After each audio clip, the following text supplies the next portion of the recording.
आज बेटे हमें स्टार्ट करना है चैप्टर नंबर 4। तो चैप्टर नंबर 4 में बेटे जो इसका टाइटल है वो है about sequence and series.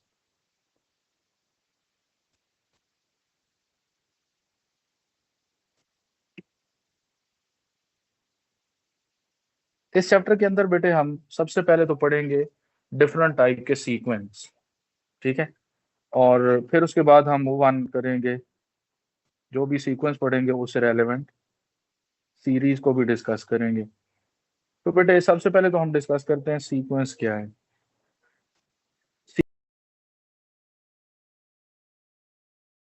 Sequence को बेटे मैथमेटिकली हम कैसे डिफाइन करते हैं, ये जरा देखिए। सीक्वेंस की बेटे डेफिनेशन है, sequence is a special type of function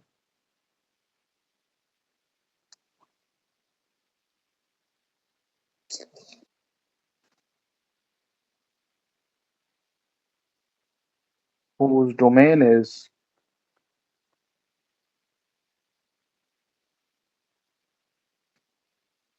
set of natural numbers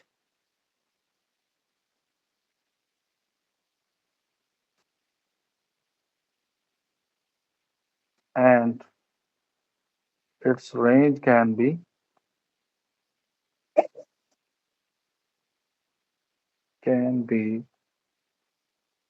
either real or even imaginary।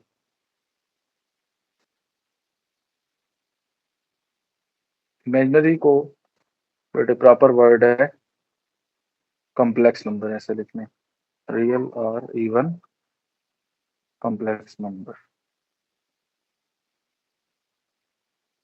ठीक है। अब बेटे जब भी, अब ये इसको हम स्पेशल टाइप ऑफ फंक्शन क्यों बोल रहे हैं बेटे, जनरली हम जब किसी फंक्शन की डोमेन लेते हैं ना, कोई भी फंक्शन आगे जी सर। सेकंड ईयर में हम डिस्कस करेंगे डिटेल से फंक्शन और उनकी डोमेन रेंज। कोई भी बेटे फंक्शन हो ना, तो उसकी जो डोमेन है वो जनरली हम लेते हैं सबसेट ऑफ रियल नंबर्स।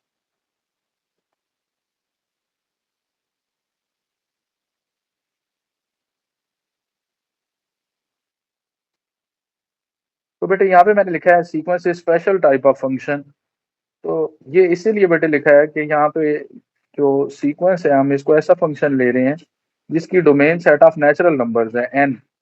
आपको पता है ना नेचुरल नंबर्स क्या होते हैं बेटे, 1 से स्टार्ट होते हैं, 1 2 3 कंसेक्यूटिव जो इंटीजर्स हैं उनको नेचुरल नंबर बोलते जी हैं। लेकिन जो रियल नंबर्स हैं उनमें तो आपको पता है सारे सेट ऑफ नंबर्स आते हैं, उसमें चाहे कोई फ्रैक्शनल नंबर है, रैशनल है, इरेशनल है, सारे नंबर्स आ जाते हैं। बट नेचुरल नंबर्स में तो वो सारे नंबर नहीं काउंट होते हैं। तो इसलिए इसको स्पेशल टाइप ऑफ फंक्शन लिखा जाता है कि इसकी जो डोमेन है वो हमेशा सेट ऑफ नेचुरल नंबर्स या सबसेट ऑफ नेचुरल नंबर्स होती है, ठीक है। और रेंज ठीक। का भी बेटे डिफरेंस है। जब भी आप कोई और फंक्शन लेना तो उसकी रेंज रियल नंबर्स का ही सबसेट होती है, ठीक है।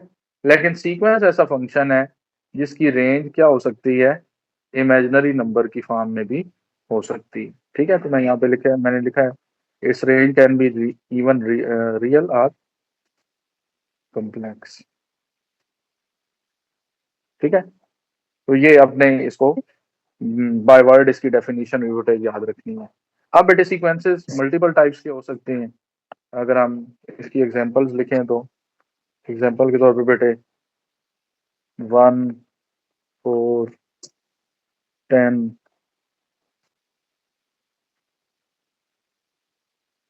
22, और अगर इसी में नेक्स्ट हम बेटे पूछी जाए एनईटी की बेटे अगर आप बात करें तो एन नस के एंट्री टेस्ट में इससे रेलेवेंट जो सीक्वेंस से रेलेवेंट है काफी सारे क्वेश्चन आए हुए हैं, ठीक है। तो ठीक। हमारा खैर डिस्कशन अभी एनईटी तो नहीं है, लेकिन चूंकि रेलेवेंट है तो मैं आपको बता रहा हूँ कि इससे रेलेवेंट ना क्वेश्चन आ जाता है कि आप नंबर पैटर्न चेक करते हुए सीक्वेंस की नेक्स्ट टर्म्स को आइडेंटिफाई करें।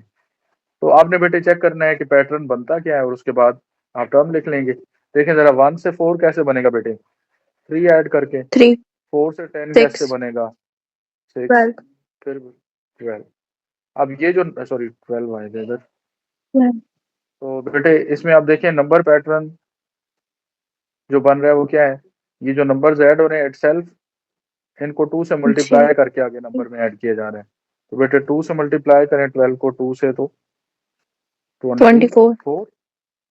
तो 4 22 में 24 ऐड करेंगे तो आंसर क्या आएगा? 46 46 इसकी 46 next term. Subscribe the channel for upcoming video. जी बेटे, तो अब हमें डिस्कस करना है प्रोग्रेशन क्या होता है। तो प्रोग्रेशन बेसिकली सीक्वेंस ही होता है। अब सीक्वेंस को हम कैसे डिफाइन करते हैं, मैं यहाँ पे पहले लिखता हूँ प्रोग्रेशन। सीक्वेंस और प्रोग्रेशन का बेटे पहले डिफरेंस आप समझ लीजिए। सीक्वेंस होता है बेटे कोई भी ordered list of numbers with any pattern.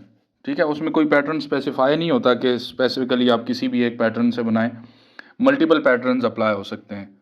But बेटे प्रोग्रेशन क्या होता है? प्रोग्रेशन एक ऐसा सीक्वेंस होता है जिसको एक स्पेसिफिक रूल के अकॉर्डिंग कंस्ट्रक्ट किया जाता है।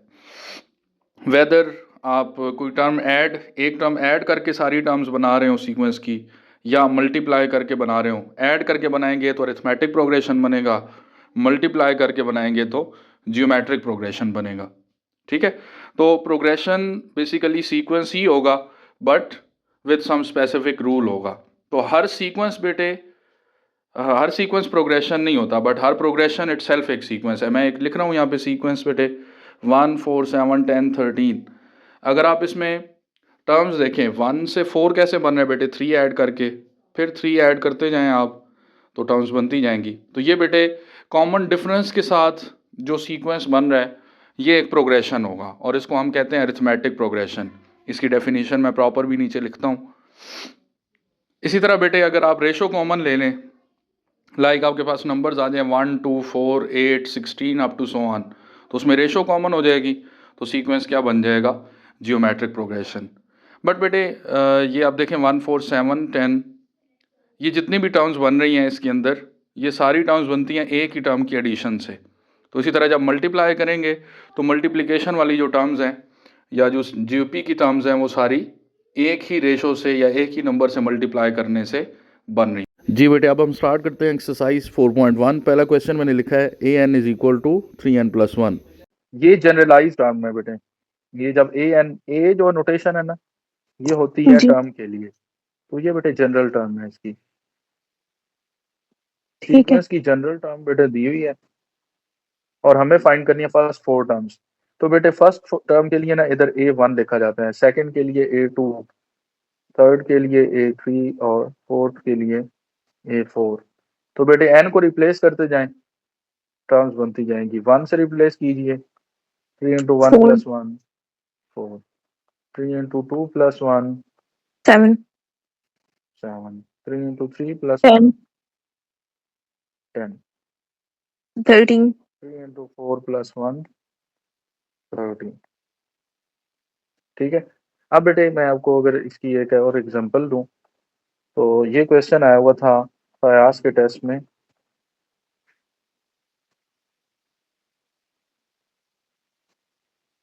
If an-3 is equal to 2n+5, then fifth term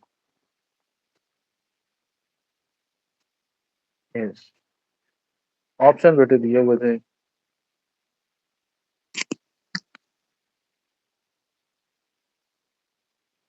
15, दूसरा ऑप्शन है 21, 23 और डेल्टा ऑप्शन देते 9 ये जो ऑप्शन है ये इसमें कुछ चेंजिंग हो सकती है बेटे, लेकिन जो क्वेश्चन है उसकी स्टेटमेंट ऑलमोस्ट सेम थी। तो बेटे ये क्वेश्चन है, आप इसमें बताइए जरा क्या बनेगी value, Charlie what will be the value of fifth term बेटे चार्ली निकालनी है 23। रुके रुके निकाल n माइनस कैलकुलेट करेंगे।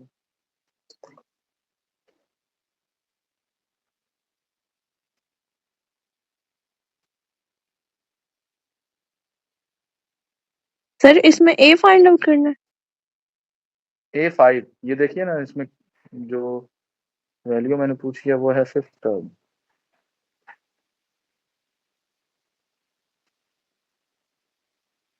15. 15।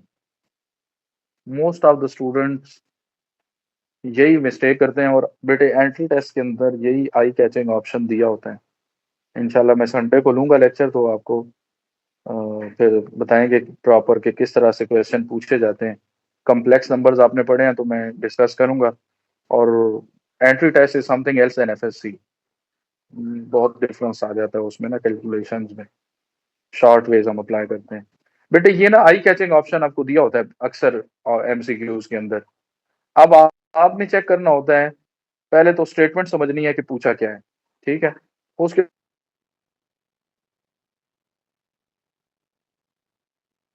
2n+5, this is not an here. बेटे हमें क्या बनानी है, we have to find A5, 5th term है ना। जैसे ये 4th टर्म थी तो A4, 3rd टर्म थी तो A3, सेकंड, और ये 1st टर्म, तो A5 निकालनी है बेटे। तो अब n-3 की प्लेस पे क्या आना चाहिए, तो मतलब है n-3 should be equal to 5। सही है। यहाँ से जी बेटे सर. n क्या आ जाएगा, 8। 8. अब n को 8 पुट करें तो क्या बनेगा, A5 will be equal to 2 into 8 plus 5, और ये क्या बन जाएगा 21। कितना आसान सा क्वेश्चन है, बट इसमें देखें बेटे मिस्टेक की कितनी प्रोबेबिलिटी होती है। ठीक है, तो क्वेश्चन को अंडरस्टैंड करना है, और फिर उसके बाद ये फेडरल की जो बुक है इसके भी एमसीक्यूज अच्छे लिखे हुए हैं बुक के अंदर, ट्रिकी एमसीक्यूज हैं इसमें भी, तो पॉसिबिलिटी है कि पेपर में इस तरह का क्वेश्चन आ सकता है, तो इसलिए मैंने आपको ये क्वेश्चन लिखवा दी है। ठीक है, अब बेटे अब मूव करते हैं हम इसी एक्सरसाइज के नेक्स्ट क्वेश्चन पे। क्वेश्चन नंबर 2 में बहुत आसान सा है बेटे, ए एन दिया हुआ है, 3 भी ऐसे ही है, 4, 5, 6, ये सारे क्वेश्चन ही बेटे ऐसे ही हैं। तो आपने फर्स्ट 4 टर्म निकालनी है, इनको 1, 2, 3, 4 पुट करके। सही है ठीक है. बेटे, इसका आप देखिए question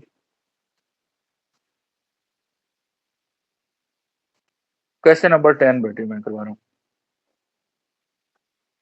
question number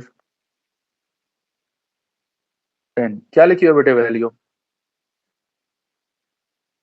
for n A N -1 raised to the power -1 n plus 1 3n -5. तो बेटे क्या करना है हमें, A1 निकालनी है तो n को 1 पुट करना है, इधर 1 पुट कीजिए, -1 का स्क्वायर +1 हो गया, इधर 1 पुट करें, ये -1 का 3 स्क्वायर, -5 और इधर 3 -5, तो -2 -1 का स्क्वायर पॉजिटिव, तो -2 हो जाएगा। 2 A2 निकालिए बेटे, -1 की पावर क्या होगी 3, 3 -1 6 -5 -1, 6 -5 बेटे 1 -1 A2 A3 -1 की पावर 4, 4 3 3 are 9 -5 4, 4 4 आ जाएगी, और A4 बेटे क्या बनेगी, द लास्ट वन, -1 पावर क्या हो जाएगी 7 5, और इधर 3 -7 into 4 12 -5 7 -7. So these will be the four terms of the sequence whose general term is given. ठीक है बेटे, जी सर. अब बेटे देखिए जो इसके क्वेश्चन स्टार्ट हो रहे हैं नेक्स्ट क्वेश्चन नंबर 11 से ऑनवर्ड, यहाँ पे भी देखिए find the indicated term of the sequence. अब जनरल टर्म दिया है तो उसने एक रैंडम टर्म पूछी है, लाइक क्वेश्चन नंबर 11 आप देखें, an-3 क्या दिया हुआ है, सॉरी an दिया हुआ है 4n-3।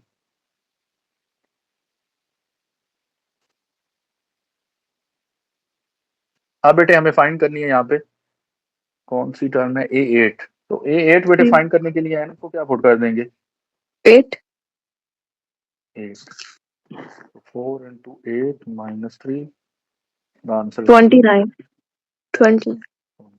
29। ठीक हो गया। इसी जी तरह बेटे क्वेश्चन नंबर 12 है, 13 है, 14, बहुत आसान से क्वेश्चन है, बस मैं इसके स्टार्ट सॉल्व करवा रहा हूँ। क्वेश्चन नंबर 17 और 18 देखिए जरा। 17 क्या लिखा हुआ बेटे?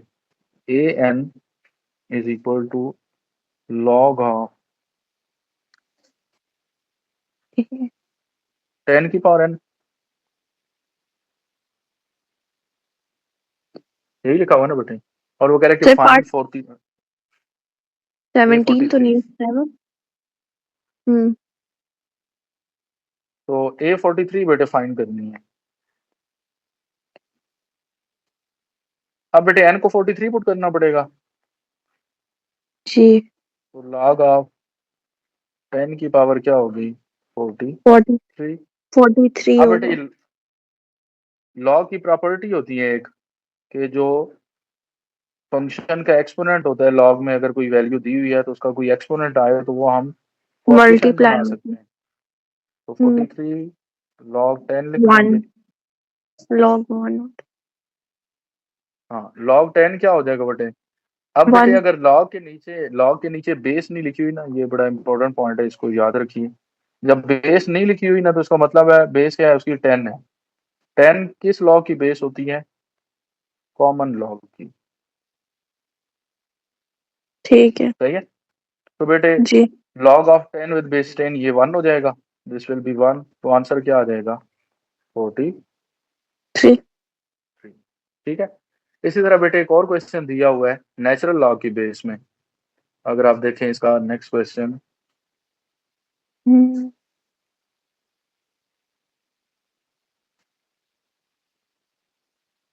सर जो नेक्स्ट ई में के बेटे क्या साथ लिखा हुआ है? लिखा है हाँ, ई के साथ लिखा हुआ। क्वेश्चन नंबर 18 बेटे। ए एन ए एन क्या है जी?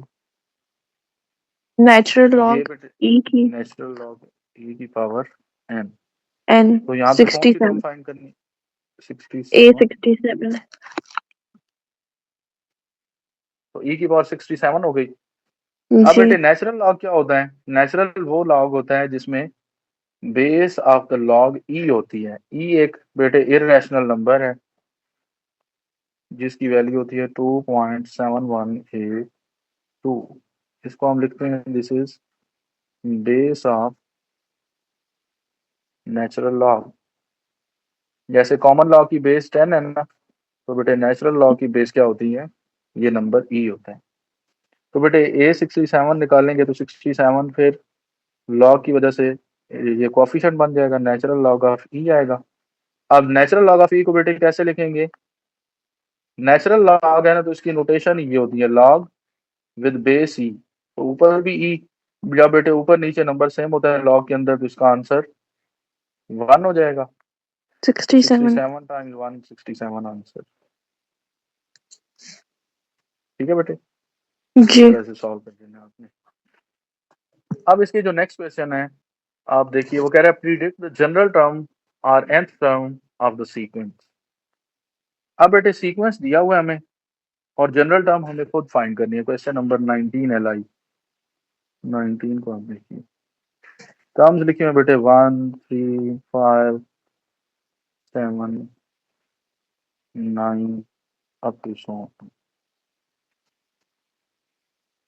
अब बेटे ये जो टर्म्स लिखी हुई हैं ये कंसेक्यूटिव और नंबर्स हैं, ऐसे ही है। जी। अब बेटे इसको ना ऐसे भी आप लिख सकते हैं। ये जो 1 लिखा हुआ है इसको आप 2 - 1 लिखते हैं। 3 लिखा हुआ है इसको 4 - 1 लिख लीजिए। 5 लिखा हुआ है इसको 6 - 1। 8 - 1 लिख दें। 7 को 10 - 1 लिख दें। 9 को अप टू सो ऑन। ठीक है। अब बेटे ये जो वैल्यूज हैं ये क्या बन जाएंगी? 2 की पावर 1 1 -1, 2 का स्क्वायर -1, बल्कि सॉरी 2 का स्क्वायर ना लिखें, 2 इंटू 1।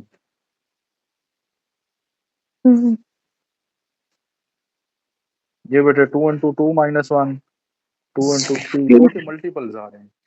2 इंटू 4 -1, ऐसे ही है अप टू सो जी ऑन। सर। अब बेटे देखिए फर्स्ट टर्म में तो 2 के साथ 1 आ रहा है, सेकंड टर्म में तो 2 के साथ 2 आ रहा है, थर्ड टर्म में तो 2 के साथ 3 मल्टीप्लाई हो रही वैल्यू आ रही, फोर्थ टर्म है तो 4।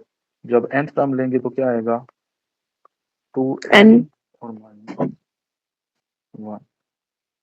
ठीक है, एक तो ये मेथड है बेटे, एक इसको आप डायरेक्ट भी लिख सकते हैं। 2n नोटेशन होती है, 2n is notation for even numbers. ठीक है, यहाँ पे n कोई भी इंटीजर हो सकता है। तो 2n में से देखें बेटे, इवन में से 1 आप माइनस करें तो आपको क्या मिल जाएंगी, वैल्यूज मिल जाएंगी ऑड नंबर्स की। फिर बेटे क्वेश्चन नंबर 20 देखिए इसका। 20th में लिखा हुआ है 3, 9, 27। ये बेटे किस टाइप के नंबर हैं? 81, 243 अप टू सो ऑन। ये बेटे इस तरह लिख सकते हैं, 3 की पावर 1 3, 3 का स्क्वायर 9, 3 का क्यूब 3 की जी पावर 4 81, 3 की power 5 243 up to so on. तो बेटे जो भी नंबर ऑफ टर्म है वही 3 का एक्सपोनेंट है। थर्ड टर्म है तो 3, फोर्थ टर्म है तो 4, फिफ्थ टर्म है तो 5। तो बेटे nth टर्म होगी तो क्या आएगा? 3 की पावर n n। सही है, इस तरह से बेटे सॉल्व जी हो सर। जाएगा ये। और देखें जरा, ये स्क्वायर रूट वाला आप कर लेंगे। लास्ट में क्वेश्चन करवा रहा हूँ इसका, 22 वाला। क्या लिखो बेटे? 1.2, 2.3, 2.3 3.4, 4.5 अप टू सो ऑन। ऐसे ही है बेटे। जी सर। अब देखें जरा, अगर आपके पास ये डेसिमल ना हो तो बेटे वैसे इसको चेक करने का भी मेथड है। ये 12 है, फिर 23 है, फिर 34 है, फिर 45 है। इनमें डिफरेंस 11 का है। 1.1 हाँ तो 1. जी 1.1 सर। का। तो बेटे 1 प्लस 1.1 लिख लें। ठीक है, जी तो इधर क्या लिखें आप? 1 प्लस 2.2, 1 प्लस 3.3, 1 प्लस 4.4 लिखिए अप टू सो ऑन। लिख सकते हैं बेटे। अब 1 प्लस 1.1 इंटू 1 आएगा। 1 प्लस जी 1.1 इंटू क्या आएगा बेटे? 2। तभी तो 11 2 22 होता है, तो 1.1 इंटू 2 2.2। फिर 1 plus 1.1 times 3 up to so on. तो बेटे जब nth टर्म निकालेंगे तो क्या आएगा? 1 प्लस 1.1 1 n और इधर n आ गया।